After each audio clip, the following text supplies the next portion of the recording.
성령이 오시면 요한복음 16장 5절에서 15절.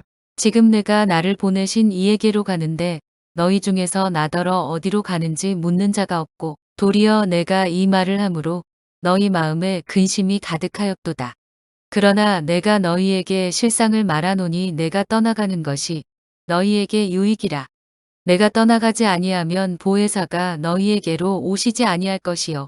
가면 내가 그를 너희에게로 보내리니 그가 와서 죄에 대하여 의에 대하여 심판에 대하여 세상을 책망하시리라. 죄에 대하여라 함은 그들이 나를 믿지 아니하며 의에 대하여라 함은 내가 아버지께로 가니 너희가 다시 나를 보지 못하며 심판에 대하여라 함은 이 세상 임금이 심판을 받았음이라. 내가 아직도 너희에게 이를 것이 많으나 지금은 너희가 감당하지 못하리라. 그러나 진리의 성령이 오시면 그가 너희를 모든 진리 가운데로 인도하시리니 그가 스스로 말하지 않고 오직 들은 것을 말하며 장래 일을 너희에게 알리시리라.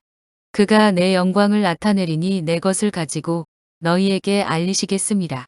무릇 아버지께 있는 것은 다 내 것이라. 그러므로 내가 말하기를 그가 내 것을 가지고 너희에게 알리시리라 하였노라.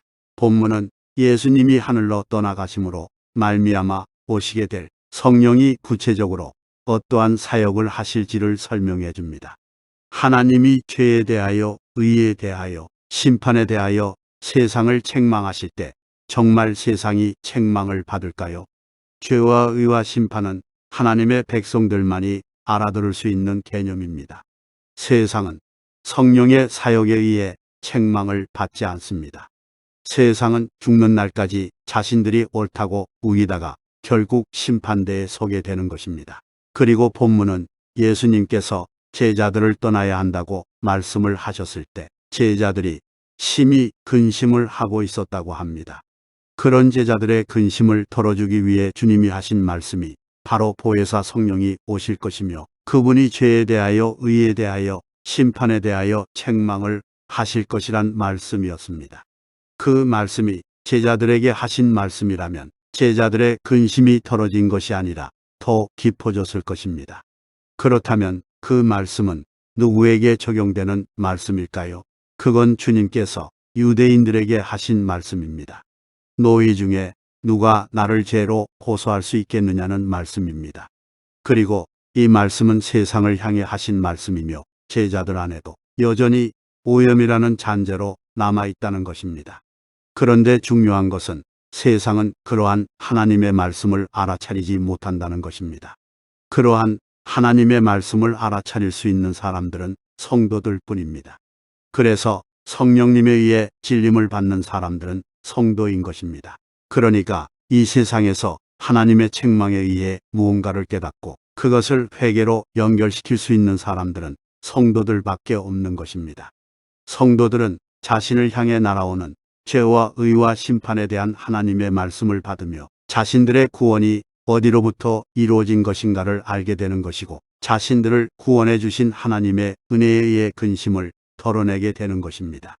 그래서 성도에게 성령이 임하면 성도의 삶의 검과 불의들이 닥치게 되는 것입니다. 내가 세상에 화평을 주러 온 줄로 생각지 말라.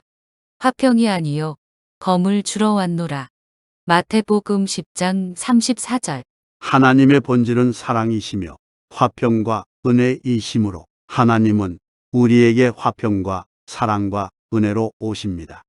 그런데 왜 사랑과 은혜와 화평의 하나님이 우리에게 오시면 우리의 삶의 검과 불이 되신다는 걸까요? 그건 하나님께 문제가 있는 것이 아니라 우리 타락한 죄인들의 왜곡된 본성 때문에 하나님이 검으로 불로 느껴지게 되는 것입니다. 우리 안에 여전히 남아있는 나라는 존재가 우주의 중심이 되어야 한다는 집착과 습관 등에 의해 타인과 관계를 맺고 있는 상태에서 성령의 불이 내려와 덮쳐버리면 본인의 왜곡되고 이기적인 관계가 불편해하기 시작합니다. 나를 중심으로 맺어놓은 관계가 왠지 이상하고 불편해집니다. 그게 검이며 불입니다. 그러한 이상함과 불편함이 관계라는 것을 새로이 설정하게 해주게 됩니다. 성령을 받은 사람은 하나님을 중심으로 이 세상의 모든 관계들이 재편되는 것입니다. 그것이야말로 하나님의 은혜인데 그러한 관계의 재편에 검과 불이 경험되는 것입니다. 뿐만 아니라 성도에게 성령의 불이 임하면 그 삶의 주체와 목적이 바뀌어 버리기 때문에 세상과 한 방향으로 무리 없이 흘러가던 일상에 제동이 걸립니다. 그래서 그때부터는 세상과 동일한 주제로 대화를 하기도 힘이 들고 동일한 취미생활로 즐거움을 누리던 것도 어색해집니다. 놀러 가는 것보다 예배당에 가는 것이 우선이 되어버리고 목숨처럼 여기던 돈에 대한 가치관도 많이 달라져서 헌금이라는 것도 자연스럽게 하게 됩니다. 세상은 그러한 것들을 못마땅하게 여깁니다. 세상과 성도 사이에 불과 검이 임하는 것입니다. 그러나 그러한 경험과 깨달음과 인식을 통하여 성도는 참 가치가 무엇인지를 알게 되고 죄가 무엇인지, 의가 무엇인지, 심판이 무엇인지를 알게 되는 것입니다. 그리고는 아름다운 소망으로 한 발 한 발 삶의 걸음을 옮기게 됩니다. 그게 성도에게 성령이 오셔서 하시는 일인 것입니다. 성도가 검과 불을 경험하는 삶은 나의 옛 자아가 고소당하는 아주 불편하고 고통스러운 일이지만 그것이 믿음 안에서 소망으로 연결이 될 때 우리는 그 검과 불로 인한 근심을 덜어내고 오히려 기쁨과 감사로 돌아설 수 있게 되는 것입니다. 그래서 주님은 제자들의 근심을 덜어주시려고 성령이 오셔서 죄와 의와 심판에 대한 내용으로 세상을 고소할 것이라고 말씀을 하신 것입니다. 힘이 드는 것이 사실이지만 결국 그것이 우리의 근심을 덜어내주는 특효약이 될 것입니다. 그러니까 죄에 대하여 의에 대하여 심판에 대하여 고소를 당하는 대상은 세상이면서 동시에 성도이기도 한 것입니다. 그런데 세상은 하나님의 고소를 인식하지도 깨닫지도 못하고 마지막 날에 가서야 심판대 앞에서 성령의 참소 앞에서 죄 있음의 선고를 받게 되는 것이고 성도는 그 심판대 앞에서의 고소가 이미 예수 안에서 해결된 상태이지만 이 생에서의 하나님의 고소를 삶 속에서 경험하면서 그 무서운 고소와 심판에서 아무 공로 없이 건져주신 하나님의 은혜에 감사하게 되는 것입니다. 세상은 죄에 대하여 의에 대하여 심판에 대하여 크게 착각하며 살고 있습니다. 먼저 죄에 대한 오해부터 보면 세상은 죄를 규정하기를 도덕적, 윤리적, 사회법적 위반 정도로 생각합니다. 그러나 본문에서 예수님은 죄를 규정하기를 예수를 믿지 않는 것이라고 확실하게 정의를 내려주십니다. 죄에 대하여라 함은 저희가 나를 믿지 아니하며 요한복음 16장 9절. 죄라는 단어는 관역을 벗어나다라는 뜻입니다. 하나님의 영광을 위해 존재해야 하는 피조물이 자신의 영광을 위해 존재하고 생각하고 행동하는 모든 것을 죄라 합니다. 피조물은 자기의 영광을 위해 존재하고 있는 것 자체가 죄입니다. 아무것도 안 해도 그냥 그렇게 자신의 영광을 위해 삶을 정의하고 있는 것 자체가 죄라는 말입니다. 저희는 사람의 영광을 하나님의 영광보다 더 사랑하였더라. 요한복음 12장 43절. 바로 이 상태가 죄인들의 상태입니다. 이렇게 자신의 노력과 열심으로 이 세상의 힘의 축적을 통해 자신의 영광만을 위해 살던 사람들이 그 삶이 틀렸다는 것을 깨닫고 예수님의 공로만을 의지하는 예수를 믿는 믿음임을 알아 겸손히 순종의 삶을 지향하는 것을 죄로부터 돌이킨 삶이라 하는 것입니다. 따라서 예수만을 의지하지 않는 모든 삶, 여전히 자신의 가능성을 붙들고 있고 예수 이외에도 행복의 기준이 있다고 믿으며 돈이나 명예나 자식이나 육신의 건강을 행복에 이르는 도구로 여기며 그것들을 추구하며 사는 모든 삶이 바로 죄인 것입니다. 하나님은 성도들에게 성령을 보내셔서 바로 그 죄에 대하여 가르치시고 교훈하신다는 것입니다. 죄는 하나님만을 전적으로 의지해야 하는 자들이 그분께 모두 드려야 할 마음을 이 세상 다른 것들에게 조금이라도 나누어주고 있는 그 상태를 죄라 하는 것입니다. 두 번째로 보혜사 성령은 이 세상에 내려오셔서 의에 대하여 세상을 책망하십니다. 의에 대하여라 함은 내가 아버지께로 가니 너희가 다시 나를 보지 못하며 요한복음 16장 10절. 그런데 예수님이 아버지께로 돌아가셨다는 것은 하나님이 죽임당하신 예수님을 다시 살려내셨다는 것이며 그것은 곧 하나님께서 예수님의 옳음을 인정하시고 세상의 그름을 확인하셨다는 것이 됩니다. 그래서 예수님이 하나님 아버지께로 돌아가시는 것이 즉 옳음이라 하는 것입니다. 하나님은 세상이 단죄하여 죽여버린 예수님을 당신의 보좌로 불러들여 예수님의 손을 들어 주신 것입니다. 하나님은 온 세상의 모든 처사가 다 틀렸고 예수님만이 옳았다는 것을 확인시켜 주신 것입니다. 두 번째로 그 의는 사도 바울이 이야기하는 칭의의 개념도 포함하고 있습니다. 온 세상이 담합을 하여 십자가에 매달아 죽여버린 예수님이 아버지께 살아서 올라가신다는 것은 하나님 아버지께서 온 세상이 다 틀렸고 예수만이 옳다는 것을 인정하신 것이라면 하나님 앞에서 의로운 이는 오직 예수 한 분밖에 없다는 것입니다. 세상이 모두 편을 먹고 예수님을 죽였는데 그 세상이 다 틀린 것이기 때문입니다. 게다가 천국은 의로운 자만 들어갈 수 있으므로 예수님은 육신을 입은 최초의 의로운 존재로 천국에 입성을 하신 것입니다. 그런데 성경은 이 세상에 태어난 모든 육신 중에 의로운 이는 하나도 없다고 선언을 해버렸습니다. 기록한 바 의인은 없나니 하나도 없으며 깨닫는 자도 없고 하나님을 찾는 자도 없고 다 치우쳐 한 가지로 무익하게 되고 선을 행하는 자는 없나니 하나도 없도다. 로마서 3장 10절에서 12절. 그렇다고 해서 하나님이 창세전에 택해 놓으신 하나님 백성들의 천국 입성을 수수방관하실 하나님이 아니십니다.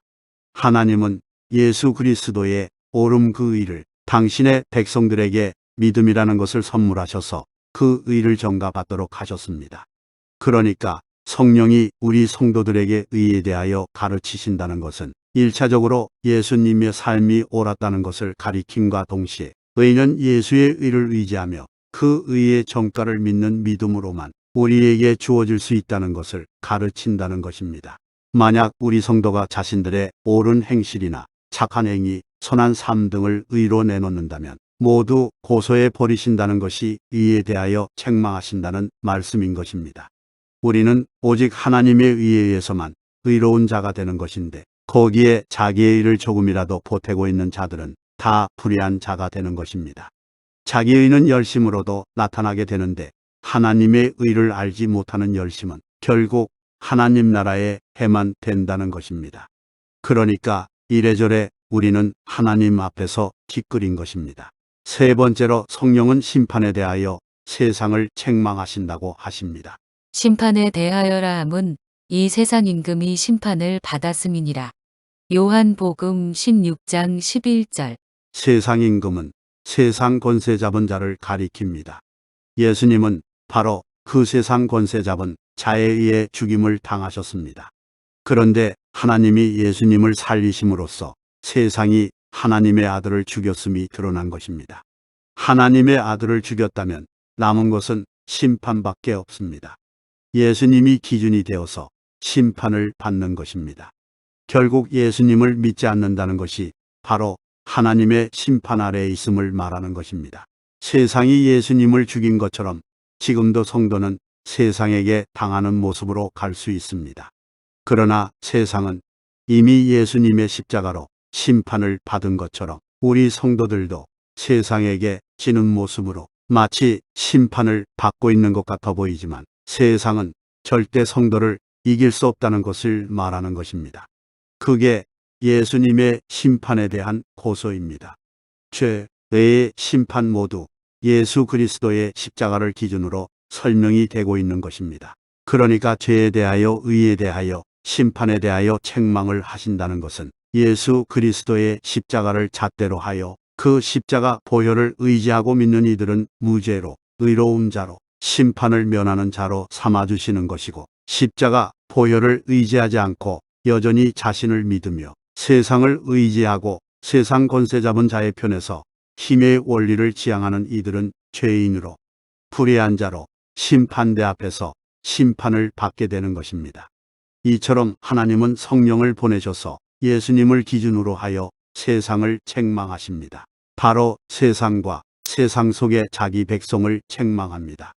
죄가 무엇이며 의가 무엇이고 심판이 무엇인가를 알게 하셔서 예수 그리스도만을 중심으로 살아가게 하시는 것입니다. 성령을 받은 자들은 열심히 자신을 부인하며 세상의 힘을 부정하고 오직 행복과 구원에 이르는 길은 예수만을 의지하며 예수만을 믿고 예수만을 붙드는 것임을 경험하고 배워가는 것입니다. 그렇게 성도는 성령 하나님에 의해 끊임없이 옛 사람의 잔재를 고소당하며 그러한 것들을 끊어가고 해체당하는 것을 목적으로 살아야 하는 것입니다. 우리 성도는 창세전에 이미 하나님의 아들들로 확정이 된 사람들입니다. 성경은 예수님 또한 창세전에 죽임을 당하셨다고 기록을 하고 있습니다. 죽임을 당한 어린 양의 생명책에 창세 이후로 농명되지 못하고 이 땅에 사는 자들은 다 짐승에게 경배하리라. 요한계시록 13장 8절.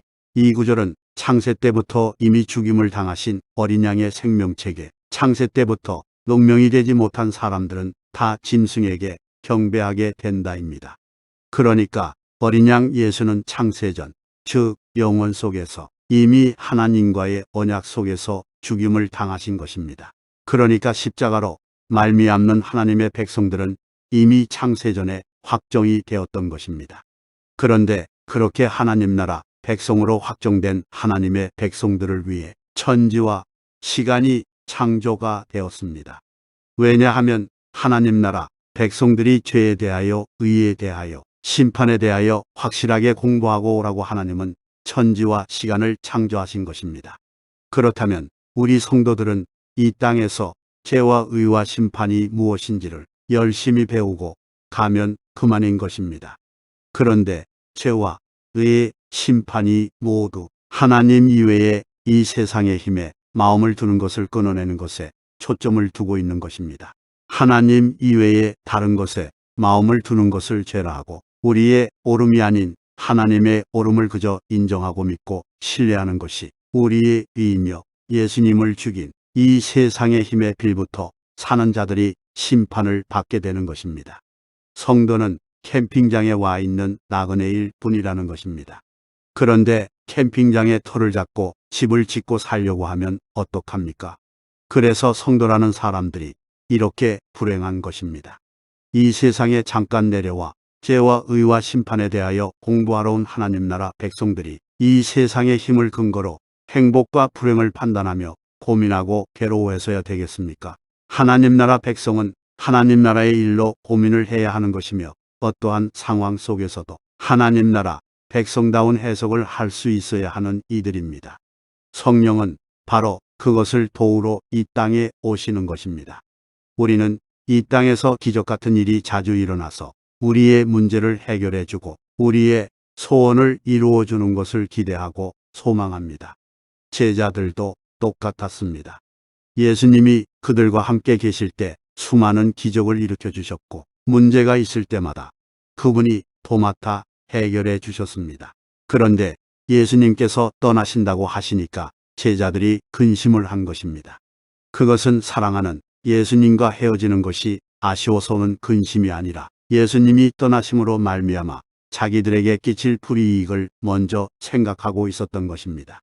이렇게 제자들도 이 세상에서의 부귀영화와 성공과 영광과 번영에만 온통 관심을 쏟고 있었습니다.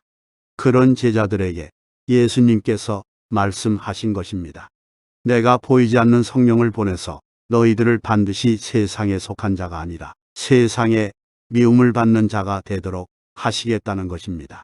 성도는 믿음으로 사는 이들입니다. 그리고 역사와 인생의 결국도 이미 알고 있는 사람들입니다. 따라서 성도는 이 세상의 상황들과 사실들을 대하는 자세와 해석이 달라야 하는 것입니다.